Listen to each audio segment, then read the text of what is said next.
There is a time I posted a meme on social media and I got into trouble. And the meme basically has a photo of a young girl who is holding her arms akimbo. And the caption on the meme is this: Grade 1, I want to be a doctor. Grade 7, I want to be a lawyer. Grade 9, I want to be an engineer. 10 years later, contact me for your weaves, bags, shoes, makeup, cream, etc. So I went and I said that let's pivot, yes, but let's not downgrade. Deal? I think the best way to do this is to be true to your purpose and your calling, for it's not about titles or hustles, it's about making a difference that you are created to make. Let us discuss one more thing about your vision in these episodes today.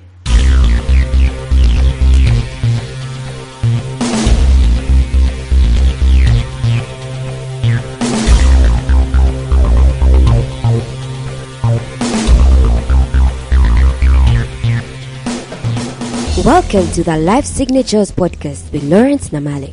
Lawrence is a life coach, author, and keynote speaker who loves to tackle different topics on purpose, productivity, and resilience. His mission in life is to awaken all your boundless possibilities available in you. Life Signatures podcast is dedicated to bring to reality every single person who knows that deep down in their gut, there's got to be more to life than this. And now, here is your host, Lawrence Namale.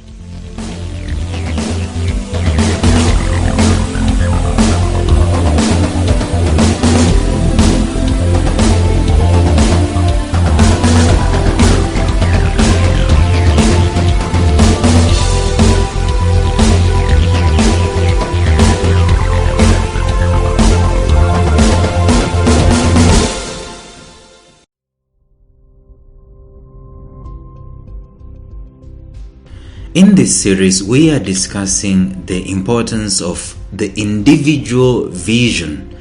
The individual vision is one of the things that I'm so passionate about. There is no shortage of visions when it comes to corporate entities and NGOs and religious organizations, governmental organizations, maybe even countries. There's no shortage of that. The shortage that we have is for individual vision. You find some big time leader in a corporate entity who doesn't have a personal vision, maybe even doesn't have a family vision. For the most part, your personal vision normally becomes the family vision, but you lack that. There's a lot of shortage around that when it comes to the individual person, and we've been teaching people how to be able to come up with these visions and so on and so forth. And the first thing that you need to do is just to be attuned to the fact that you need to have a vision for your life. The greatest spiritual asset you can ever ask for in life is a vision, not even wisdom, because wisdom is supposed to be used on a vision. Wisdom is subservient to vision. That's my take. And in all you're getting, get the wisdom that you need to get to serve the vision that you already have downloaded. So vision comes first, it comes paramount. Just know that I need to have a personal vision, and ask around and start doing an inquisition. If you don't know how to come up with your own personal vision, I have written a book that can help you to do this. And the book is called Discover 8 Milestones in the Journey of Your Purpose. You can find it all over the place. And so the point is this, that once the individual has obtained their vision, it is not just for decoration. It is not just for a feel-good factor. Of course, it makes you feel good and so on. But the vision does very many things. The first thing that the vision does is that it brings light into your life. The second thing, it brings direction into your life. The third thing, it brings an anchoring into your life. The fourth thing it does is it brings discipline into your life. And the fifth thing it does is that it starts subdividing people. Those ones who do not like the vision, they fall on the side. Those ones who are attracted to the vision, they join the cause. Those are the advantages of you having your personal vision. So if you look around, some of your friends probably are those quote-unquote friends who necessarily do not even buy into your vision. If you wanted to know your real friends, talk about your vision. The moment you talk about your vision, then your real friends will appear. There are those ones who will be so much in tune with it, and then there are those ones who will not even think that this man is, on the right track, and so on and so forth, and they will not support you. They will fall on the wayside. But that aside, once you've realized what this vision is, what do? The vision is not going to materialize itself. It's not going to grow itself. It's not going to bring itself into fruition. You must do some stuff to prop it up. It's like a baby. You cannot let the baby to grow itself. It doesn't happen. The baby, life has been created in such a way that things have to be nurtured for quite a long time for them to mature. The same thing with a vision. A vision is like a baby, always crying to be nurtured, to be pampered, to be nurtured to such an extent that it grows and matures to be what it was designed to be in the first place. It takes time. So what do? The first thing we say that you need to do is to make sure that you create a routine, you create a structure through which your daily activities, the key word there is daily, your daily activities revolve around that vision. They might be tiny, they might be minute, but daily is the key to the bringing of a vision into fruition. It is not about skipping a day, skipping a week, skipping a month. When you drop your vision for a week, you are living by default and not by design. And when you're living by default, it means you're just coasting around life with no direction, with no action, with no urgency, with no intentionality. You're just coasting around, and that is not the best place for your vision to mature. Your vision matures in a life by design kind of circumstance where there is intentionality, there is urgency, there is consistency, there is passion. Every single day, the routine has been intentionally designed to make sure that the vision is being propped up, the vision is being nurtured, even though the vision takes time. And the vision will always take time. Even though it takes time, daily is still going to be the key. The second thing that you're supposed to do is to make sure that you have non-negotiables, things that you cannot be found dead doing, to prop up that vision. Rules and regulations, things that will keep you in the straight and then in the narrow, because vision compels you to a higher standard. It compels you to be circumspect. So you need to have those non-negotiables identified, written down, and followed thoroughly. The third thing that you need to do once you've had your vision is to mastermind. Find people, men and women of like passions, and sit with them and crack your heads about that vision. Don't sit with the chickens when you are supposed to be an eagle. Don't sit with the monkeys when you're supposed to be a lion. Mastermind with people of great impact and people of great passion, even greater passion than yourself. I know T.D. Jakes said that one day he was sitting in a boardroom and he saw that everyone in that meeting was someone who wanted something from him, someone who cannot give him something. And that was the moment he realized that I need to fire this mastermind and I need to upgrade so that I can surround myself with guys who know much more than I do, guys who are much more passionate than I do, movers and shakers who are so visionary, luminaries than I am. And that forms the mastermind. And yesterday we talked about patience. The Bible says, even though it tarries, wait for it. Write the vision and make it plain. Even though it tarries, stay steadfast. Remain faithful. One of the biggest things we do is that we so easily give up. I mean, on the 19th hour, on the 11th hour, we give up and we walk away. And the vision is left to crumble. And now what is there to speak of all the efforts that we've been doing for all these 11 hours? Why waste the 11 hours? Why not hang on? I mean, you've come so far. Hang on one more time. One more blog post. One more episode. One more poem. One more spoken word. One more song. One more day. One more email. Hang on. And today, I want us to talk about something very extremely interesting when it comes to your vision. What do you do now that you have the vision? Mark Zuckerberg, in his address to, I think, Stanford University commencement speech, he said very many things that were very, very powerful. And one of the things he said is that vision and dreams and ideas, they do not come fully formed. They come as seeds. They don't come fully formed. You don't know how something is going to be in its full grandeur, in its full glory, in its full majesty. You have no clue the first day. You don't know. Even if you have a vision, you don't know the intricate details of it.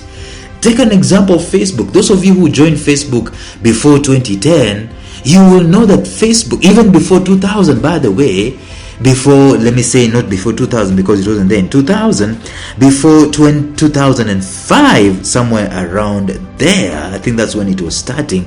If you joined Facebook in 2005, 2006, 2007, right there, it is totally a skeleton of what Facebook has become today. No vision comes fully formed. And no one knows to the dregs of the details how that vision is going to be like.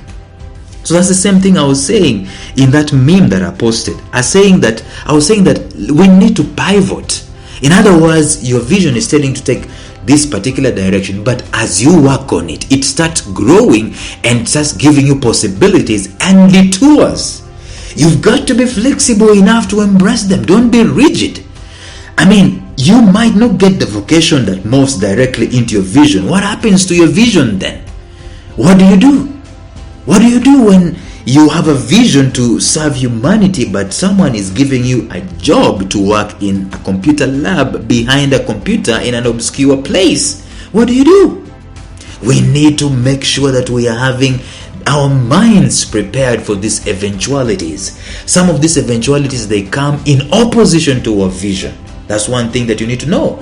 And some of these eventualities come because they are offshoots of our vision. So we need to be flexible enough. So I said to people, let's pivot.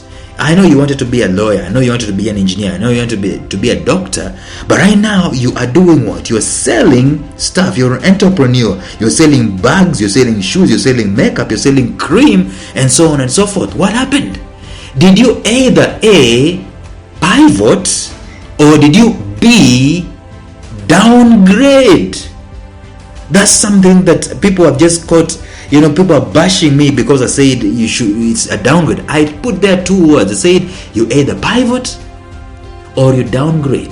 Downgrading, let me explain it. It means that you are capable of being something greater than what you're doing at the moment, and you're comfortable in your mediocrity.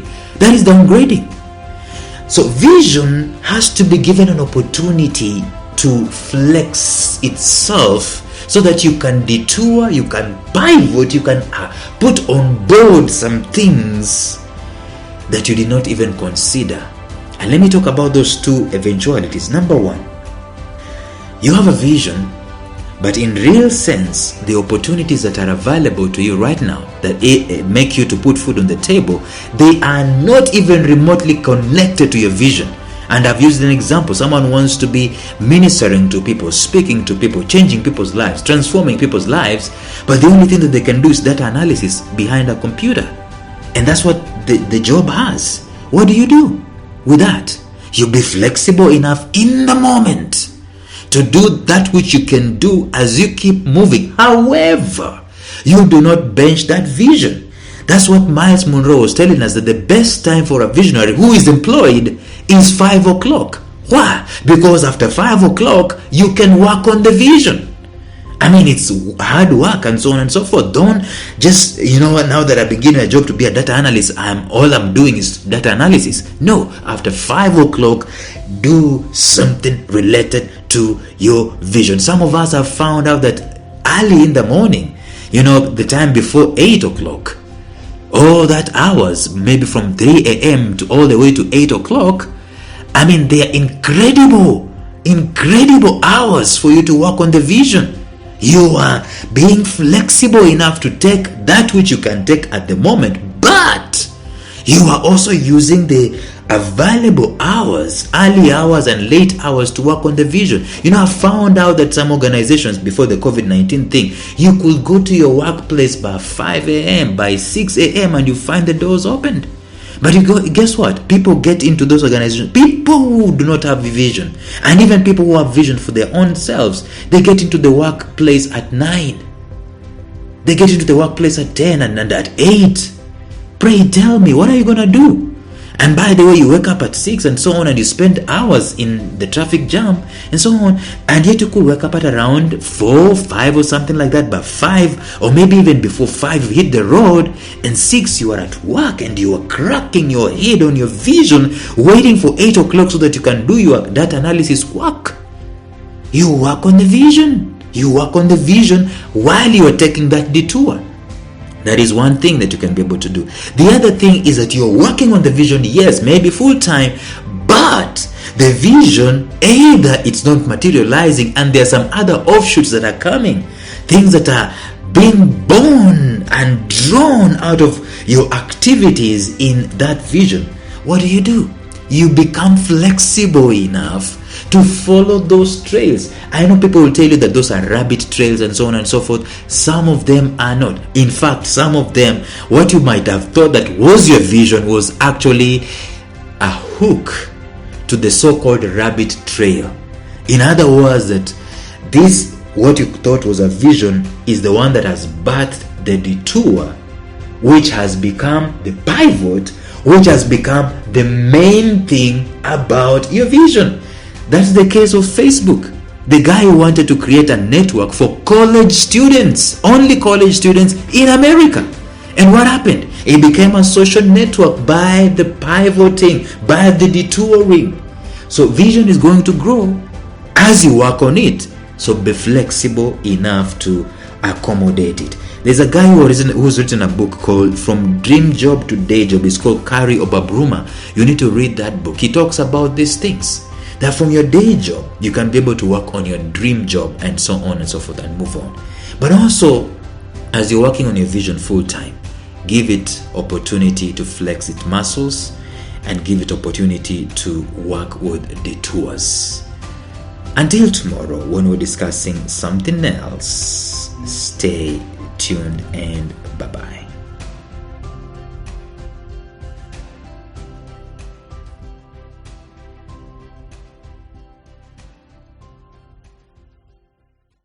A special shout out to my mentor Jeffrey Howard of Visionary Business University, found at mastermindmentor.com, who has graciously provided me with the soundtrack and the introductory track to this podcast. Thank you, Jeff.